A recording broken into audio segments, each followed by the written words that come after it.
திருச்செந்தூர் முருகன் கோயில் என்பது தமிழ்நாட்டின் முக்கியமான 6 படை வீடுகளில் ஒன்றாகும்.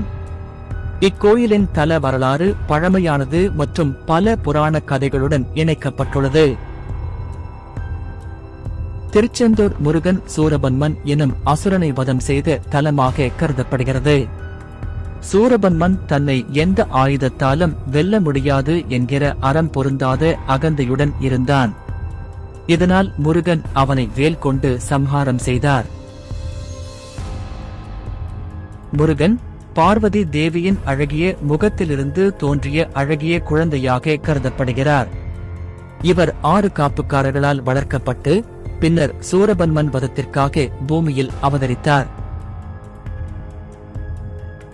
சூரபன்மனுடன் நடந்த போரின் போது முருகன் தங்களது பாவங்களை போக்கிக் கொள்வர். கோயிலில் உள்ள நாழிக்கிணறு மிகவும் பிரபலமானது. இக்கிணற்றில் நீர் எப்போதும் நிறைந்திருக்கும் என்பது குறிப்பிடத்தக்கது.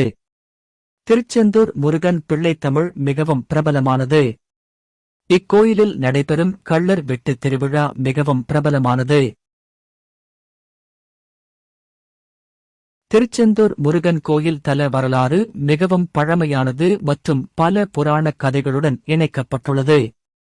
இக்கோயில் தமிழ் மக்களின் பண்பாட்டு மற்றும் மதச் சின்னமாக திகழ்கிறது.